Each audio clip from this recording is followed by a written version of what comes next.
Praise lord. దేవునికి మహిమ కలుగును గాక. చిన్న ప్రార్థన చేసుకుందాం. దయగల మా తండ్రి, నీకు వందనాలు. మరొకసారి దేవా నీ సన్నిధిలో ప్రార్థించడానికి, స్తుతించడానికి మీరు మాకు ఇచ్చిన అవకాశాన్ని బట్టి వందనాలు. దేవా, మరొకసారి మీ బిడ్డలందరి కొరకు ప్రత్యేకంగా ప్రార్థిస్తుండగా నీ కృప చేత నింపండి. నీ వాక్యం ధ్యానిస్తుండగా నీ వాక్యం ద్వారా నాతో మాతో అందరితో మాట్లాడి మమ్మల్ని బలపరచమని యేసు నామములో ప్రార్థించి వేడుకున్నాం తండ్రి, ఆమేన్.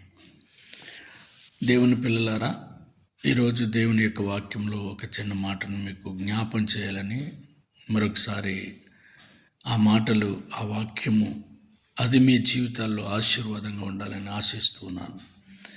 పరిశుద్ధ గ్రంథంలో నుండి అపోస్తలుల గ్రంథము 3వ అధ్యాయము 7వ వచనాన్ని చూద్దాం. వాని కుడి చేయి పట్టుకుని లేవనెత్తను, వెంటనే వాని పాదములను చీలమండలమును బలము పొందెను. వాడు దిగ్గున నిలిచి నడిచెను. నడుచుచు గంతులు వేయచు దేవుని స్తుతించుచు వారితో కూడా దేవాలయంలోనికి వెళ్ళెను. ప్రభునందు ప్రియులారా, అపోస్తల కార్యం 3వ అధ్యాయంలో ఒక కుంటివాడిని గురించి మనం విన్నాం. ఆ కుంటివాడు భిక్షం ఎత్తుకునేవాడు. అయితే యేసుక్రీస్తు యొక్క శిష్యులైన పేతురు, యోహానులు ఆ దేవాలయంకు ఉదయకాల సమయం కాదది, సాయంకాల సమయము 3 ఆ టయానికి దేవాలయంలో ప్రార్థన జరుగుదని వాళ్ళకి తెలుసు గనుక 3 గంటల సమయం ముందు అక్కడికి వెళ్ళారు. అక్కడ కుంటివాడు భిక్షము ఎత్తుకొనుచు ఉన్నాడు. పేతురు వారిని తేరు చూసి, మా దగ్గర వెండి బంగారాలు లేవయ్యా, మాకు కలిగి ఉన్నది మీకు ఇస్తున్నామని చెప్పి అతను చేపట్టుకున్నాడు. అతనికి స్వస్థత కలిగింది. ఇది పేతురు యోహాను లేక గొప్పతనం ఏంటంటే, యేసు ప్రభు వారికి అధికారం ఇస్తానని చెప్పిన ఆశీర్వాదాన్ని వాళ్ళు పొందుకున్నారు. ఇక్కడ పేతురు గొప్ప స్వస్థత వరాన్ని దేవుడు అతనికి ఇచ్చినట్లుగా మనం చూస్తూ ఉన్నాం. మరొకసారి మనం అపోస్తల కార్యములు 5వ అధ్యాయంలో 5వ వచనంలో మనం చూస్తే, అననీయ ఈ మాటలు వినుచునే పడి ప్రాణం విడవగా వినిన వారికి అందరికీ మిగిలిన భయం కలిగిన. ఏం చెప్తున్నాడు? ఏ మాటలు విన్నాడు అంటే 3వ వచనంలో, అప్పుడు పేతురు, అననీయ, నీ భూమి వెలలో కొంత దాచుకుని పరిశుద్ధాత్మను మోసపుచ్చుటకు సాతాను ఎందుకు నీ హృదయమును ప్రేరేపించను? పేతురు ఆత్మ ప్రేరేపణతో చెప్పేశాడు. తను ఏ రీతిగా తన పొలము తను అమ్ముకున్నాడు, తను ఇస్తానన్నాడు, మళ్ళా దాంట్లో కొంత దాచుకునే యొక్క బుద్ధి వచ్చింది. ఎప్పుడైతే అలా వచ్చిందో అతను దేవుని ఆత్మను కోల్పోయాడు. అననీయ దైవాత్మను కోల్పోయాడు, దేవుని చిత్తాన్ని కోల్పోయాడు. పేతురు ఈ విషయాన్ని దేవుడు అతనికి బయలుపరిచాడు. పేతురు ఒకప్పుడు తన పరిస్థితి ఏమిటి, చేపలు పట్టేవాడు. కానీ నీలో నాలో ఏముందో చెప్పగలిగే వరాన్ని దేవుడు పేతురికి ఇచ్చాడు. తన మనసులో ఏముందో, తను ఏం చేశాడో అర్థమైపోయింది. అంటే పరిశుద్ధాత్ముడు అతనిలో అంత గొప్పగా పనిచేసినట్లుగా మనం చూస్తూ ఉన్నాం. కనుక అక్కడ కుంటివాడికి స్వస్థత కలిగింది, ఇక్కడ బద్ధికుడికి మరణశిక్ష వచ్చింది. పేతురు అంత గొప్ప అభిషేకాన్ని పొంది ఉన్నాడని ఈరోజు మనం గ్రహిస్తున్నాం. 10వ వచనంలో, వెంటనే ఆమె అతని పాదముల మీద పడి ప్రాణం విడిచాను. ఆ పరచువాడు లోపలికి వచ్చి ఆమె చనిపోయింది చూచి ఆమెను మూసుకుని పోయాను. ఆమె పెనిమిటి వద్ద పాత పెట్టబడి. 5వ వచనంలో భర్త చనిపోయాడు. అమ్మ ఎందుకు ఇలా చేసావు అని చెప్తే ఆమె హార్ట్ అటాక్ వచ్చినట్టుగా ఆమె కూడా చనిపోయింది. బయలుపరచబడింది. రహస్యంగా చేసినది పబ్లిక్గా అది ఎలా తెలిసిపోయింది? పేతురికి దేవుడిచ్చిన అభిషేకం అలాంటిది. కనుక మనము దాయాలనుకుంటే దాగేది కాదు. కనుక ప్రతి ఒక్కరము మన జీవితాల్లో ఒక మంచి మార్పుని దేవుడు చూస్తున్నాడు. కానీ దేవునికి ఏది నువ్వు ఇమ్మని దేవుడు అడుగుతలేదు. నీవు ఇవ్వాలనుకుంటున్నావు, దేవుని దగ్గర ఇవ్వాలంతే. నువ్వు ఇవ్వలేవు, దేవుడు నిన్ను ఇచ్చేలాగా దీవిస్తాడు. అంతేగాని నీవు బలవంతంగా ఏమీ చేయడానికి ఆయనకి ఇష్టం కాదు. హృదయపూర్వకంగా చేయాలి. కనుక చూడండి, పేతురు ఎంత అభిషేకంతో ఉన్నాడో. కనుక ఈరోజు దేవుని అభిషేకాన్ని మనం నిర్లక్ష్యము చేయకూడదు. ఇదే పేతురు అపోస్తల కార్యంలో 9వ అధ్యాయం మనం చూసినట్లయితే 34లో 9:34 మనం చూద్దాం. 9వ అధ్యాయం 34వ వచనంలో ఒక మాట,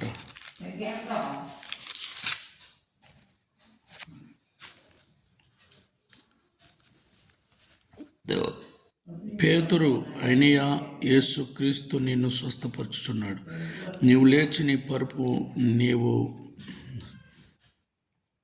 నీవే పరుచుకునమని అతనితో చెప్పగా వెంటనే అతడు లేచెను. లుద్దాలోను షారోనులోను కాపురమున్న వారందరూ అతను చూసి ప్రభు తట్టు తిరిగిరి. పేతురు ఇక్కడ అయినయా అని ఒక మనుషుణ్ణి మరి స్వస్థపరిచినట్లుగా, ఇగో అతను చెప్పిన మాటను బట్టి పక్షవాయువు కలిగిన అతడు స్వస్థత పొందాడు. అంటే ఎటువంటి శక్తిని దేవుడు పేతురికి ఇచ్చాడో మనం చూస్తూ ఉన్నాం. ఇదే 9వ అధ్యాయం 40వ వచనంలో చూస్తే, పేతురు అందరినీ వెలుపలికి పంపి మోకాలుని ప్రార్థన చేసి శవం వైపు తిరిగి తపితా లిమ్మనగానే ఆమె కన్నులు తెరిచి పేతురును చూసి లేచి కూర్చుండెను. అప్పుడు ఆమెకు చెయ్యి ఇచ్చి లేవనెత్తి పరిశుద్ధులను విధవరాండ్రును పిలిచి ఆమెను సజీవురాలుగా వారికి అప్పగించెను. ఇది ఉప్పేయంతటా తెలిసినప్పుడు అనేకులు ప్రభునందు విశ్వాసం ఉంచారు. పేతురు ఉప్పేలో సీమోనను ఒక శర్మకారుని యొక్క బహుదినములు నివసించాను. ఆమేన్. గొప్ప కార్యము, చాలా అద్భుతమైన కార్యం. దోర్కా మరి దేవుని యందు ఎంతో విశ్వాసం కలిగి జీవిస్తూ ఉంది. ఆమె చనిపోయింది, కానీ పేతురు వెళ్ళి ఆమెను మరి ప్రార్థన చేసి బ్రతికించాడు. పేతురులో ఉన్న గొప్ప సామర్థ్యత, పేతురులో ఉన్న గొప్ప శక్తి, పేతురులో ఉన్న గొప్ప వరం, ఇది ఎలా వచ్చింది అని మనం చూస్తే, దేవుడు ఒకసారి పిలిస్తే ఆయన ఆశీర్వాదాలు అలా ఇస్తాడు. ఒకసారి నీ మీద ఆయన దృష్టి పెట్టాడంటే నిన్ను దేవుడు ఎంతగానో వాడుకుంటాడు. నువ్వు అనుకోవచ్చు, నాకు జ్ఞానం లేదు, తెలివి లేదు, చదువు లేదు, డబ్బు లేదు, నాకు కుటుంబం లేదు, నేను మంచి వాడిని కాదు, నేను చెడిపోయాను, నేను పాపిని, నేను ఎవరికి ఉపయోగకరంగా ఉండను అని అనుకోవచ్చు. కానీ ఇక్కడ మనం చూడండి, పేతురు ఎన్ని అద్భుతాలు మరి పేతురు చేసి ఉన్నాడు. దేవుని బిడ్డ, ఈరోజు మన యొక్క ఆలోచనలు ఏవేవో ఉంటాయి. నేను దేవునికి ఇష్టుని కాదు, ఇష్టురాల్ని కాదని. దేవుని పిల్లలారా, ఒక్కసారి మీరు ఆయన మాట వినండి, ఆయన మాటకి లోబడండి. పేతురు, నువ్వు నన్ను వెంబడించు అనగానే ఆ వల, ఆ పరిస్థితి, వాతావరణం అవన్నీ విడిచిపెట్టాడు. ఈరోజు నువ్వు యేసు ప్రభు యొక్క మాట వింటే ఆయన నిన్ను ఎంతగానైనా ఆశీర్వదిస్తాడు. చాలామంది ఆయన మాట వెనుక అనేకమైన ఇబ్బందులకు గురవుతున్నారు. దేవుని బిడ్డ, ఈరోజు ఆయన మాట వింటావా? నీవు ఆయన మాట వింటే నీ కుటుంబంలో ఎలాంటి సమస్య అయినా ఆయన పరిష్కరించగల సమర్థుడు. ఎందుకంటే ఆయన సృష్టికర్త. కనుక ఆయన మాట ఇచ్చాడంటే అది నెరవేరుస్తాడు. మనుషుడు ఈరోజు మాట ఇచ్చి నిలబెట్టుకోలేని పరిస్థితులు ఉండవచ్చు. నీ స్నేహితుడు నీ మాట మీద మరి నిలబడకపోవచ్చు. నీ యొక్క కుటుంబీకులు మాట మీద నిలబడకపోవచ్చు, కనుక నీకు వేదన కలిగి ఉండవచ్చు. మాట ఇచ్చిన వాళ్ళందరూ ఎలా చేశారే అని, లేక నేను సహాయం చేసిన వాళ్ళందరూ కూడా నాకు సహాయం చేయట్లేదే. దేవుని బిడ్డ, ఈరోజు నీవు పేతురులాగా ఒక మంచి తీర్మానం చేసుకో. పేతురు ఆయన పిలుపును విన్నాడు, తన కలిగిన వృత్తిని పక్కన పెట్టాడు, తను దేవుని కొరకు నిలబడ్డాడు. దేవుడు అతని చేత ఎన్నో అద్భుతాలు జరిగించారు. అంత మాత్రమే కాదు, పేతురు అతన్ని మట్టు శిష్యులందరిలో కల్లా అతన్ని ప్రత్యేకంగా అతన్ని ఏర్పాటు చేసుకున్నాడు. ఎందుకంటే వాళ్ళందరిలో కల్లా అతడు చేపలు పట్టే వృత్తిలో ఉన్నప్పటికీ అతన్ని ఎందుకు అంత ఇష్టపడి ఉన్నాడంటే, ఆయన పిలవగానే తను ప్రభువుని వెంబడించి ఉన్నాడు. అందుకే పేతురు అంటే ఇష్టం. ప్రతి విషయంలో కూడా పేతురు ప్రభుకి సమాధానం చెప్పేవాడు, చురుకుగా ఉండేవాడు, ముందుకుండేవాడు. కనుక దేవునికి అలాంటి వారంటే చాలా ఇష్టం. ఈరోజు నువ్వు అలా ఉండగలిగితే, నువ్వు ఏ స్థితిలో ఉన్నా దేవుడు నీ చేత గొప్ప కార్యాలు చేయించుకొని నిన్ను గొప్పగా దీవిస్తాడు. నీ పరిస్థితి అంతా మారుస్తాడు. నమ్ముతున్నావా? నమ్మితే ఇప్పుడైనా సరే దేవుని వైపు చూడు, లోక వైపు చూడకు. పరిస్థితులు ఘోరంగా ఉన్నాయి. ఏ రోజు ఎలా ఉంటుందో తెలియని పరిస్థితిలో ఉన్నాం.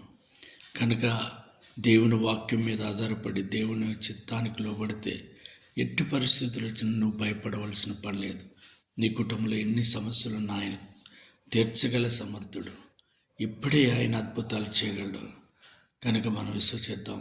చాలామంది మందిరాలు కూల్చేస్తున్నారు, సేవకులను కొడుతున్నారు, విశ్వాసులను బాధిస్తున్నారు. దేవుని బిడ్డలారా, మన దేశంలో కూడా ఇప్పుడు అలాంటి పరిస్థితి ఏర్పడింది. మన చుట్టూ ప్రాంతాల్లో కూడా అలాంటి పరిస్థితులు ఏర్పడింది. వీళ్ళు అనుకుంటున్నారు మేము చాలా మంచి పని చేస్తున్నాం, ఈ దేవుణ్ణి పతనం చేయాలి, సేవకులను పతనం. కానీ వారు గ్రహించట్లేదు, మన దేశం మీదకి ఉగ్రత రప్పించుకుంటున్నాం, మన దేశం శాపం తెచ్చుకుంటున్నాం. అలా చేయడం వల్ల మన దేశం అభివృద్ధి అవ్వదు. దేవుని కోపాన్ని రేపేవారుగా ఉంటాం. ఆశీర్వాదానికి మనకు దేశానికి తెచ్చుకోలేం. ఆశీర్వాదం ఎప్పుడు వస్తుంది అంటే, ఆయన బిడ్డల్ని ప్రేమించినప్పుడు, ఆయన సేవకులను ఆదరించినప్పుడు, ఆయన మాట విన్నప్పుడు ఆ దేశం దీవించబడుతుంది, ఆ ప్రాంతం దీవించబడుతుంది, ఆ యొక్క జిల్లా, రాష్ట్రం, ఆ యొక్క గ్రామము, ఆ పట్టణం దీవించబడుతుంది. కనుక దేవుడు చెప్తున్నాడు, నువ్వు దేవుని పతనం చేయడానికి నువ్వు ఎంతటి వాడు.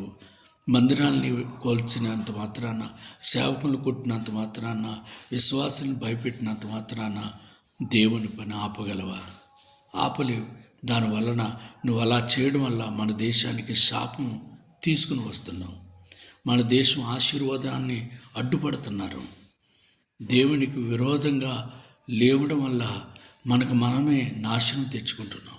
లేదు నా ప్రియ సహోదరుడా, నువ్వే దేవుణ్ణి పూజించినప్పటికీ, నువ్వెవరు అయినప్పటికీ దేవుని పనికి అడ్డు రావద్దు. దేవుని మాటలకి ఇబ్బంది పెట్టుకో.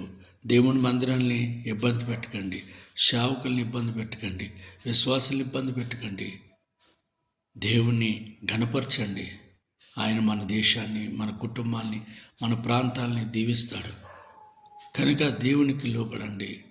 పేతురు మాట విన్నాడు కనుక పేతురుని గొప్పవాడిగా దీవించలేదా? కనుక ఈరోజు నువ్వు దేవుని మాట విను, దేవుడు నిన్ను గొప్పగా ఆశీర్వదిస్తాడు. పాపానికి చోటివ్వద్దు, దేవునికి కోపం రేపొచ్చొద్దు. దేవుని ప్రేమను గెలుచుకోండి, దేవుని స్తుతించండి. యేసుక్రీస్తు ప్రభు గొప్ప దేవుడిగా నువ్వు ఆరాధించు. యేసుక్రీస్తు గొప్ప దేవుడిగా పూజించే వారికి నీవు సపోర్టుగా నిలబడు, లేకపోతే వాళ్ళకి సహాయం ఏదైనా చేయి. కానీ యేసుక్రీస్తు ప్రభు వారికి విరోధంగా, ఆయన పరిచర్యకు ఆటంకంగా ఉండవద్దు. ఎందుకంటే దేవుడు శక్తిమంతుడు. ఆయన శక్తికి మనము నిలబడలేము, ఆయన శక్తిని మనం అడ్డుకోలేము. ఈరోజు అటువంటి గొప్ప దేవుని మనం ఆరాధిస్తున్నాము కనుక ఆయన కృప మన మీద, మన దేశం మీద ఉండును గాక. ఈ వాక్యం విన్న మీకు అందరికీ దేవుని కృప మనందరికీ కలుగును గాక. ఆమేన్. చిన్న ప్రార్థన. పరిశుద్ధుడైన మా తండ్రి నీకు వందనాలు. ఈ రాత్రి పేతురు గురించి మాతో మాట్లాడారు. వారు ఎన్ని అద్భుతాలు చేశాడో, ఎన్ని ఆశ్చర్యకార్యాలు చేశాడో ప్రభువా మేము ఉంటున్నాం. ఈ యొక్క దినాన్ని ప్రభా ఒక కుంటివాడు లేచాడు ప్రభా, ఒక చనిపోయిన ఆమెను బ్రతికించాడు, పక్షవాయువు కలిగిన వారు బాగు చేశాడు. దేవా, ఎన్నో అద్భుతాలు చేయగలిగే శక్తి వరాలు పేతురుకి ఇచ్చావు. అవును తండ్రి, నిన్ను నమ్మితే, నిన్ను వెంబడిస్తే ఈరోజు మా జీవితాల్లో కూడా గొప్ప కార్యాలు చేస్తావు కనుక ఈ ప్రార్థనలు ఏకీపించిన వారి జీవితాల్లో కూడా గొప్ప కార్యం చేసి మా ప్రాంతాన్ని, మా దేశాన్ని దీవించమని, దేవా మీకు విరోధంగా పనిచేయకుండా నీకు ఇష్టంగా ఉండే భాగ్యం దయచేయమని, వాక్యమైన ప్రతి ఒక్కరిని ఆశీర్వదించమని యేసుక్రీస్తు నామములో ప్రార్థించి వేడుకున్నాం పరమ తండ్రి. Amen, amen, amen. God bless you. మీ ప్రార్థన అవసరతలు ఉంటే మాకు తెలియచేయండి. మీరు బహుగా దీవించబడాలి. ఆయన మాటకి, ఆయన పిలుపుకి లోబడి ఆయన మీకు ఇస్తున్న ఆశీర్వాదాలు పొందుకొని వర్ధిల్లాలని కోరుతున్నాను. God bless you. దేవుడు మిమ్మల్ని దీవించును గాక. ఆమెన్.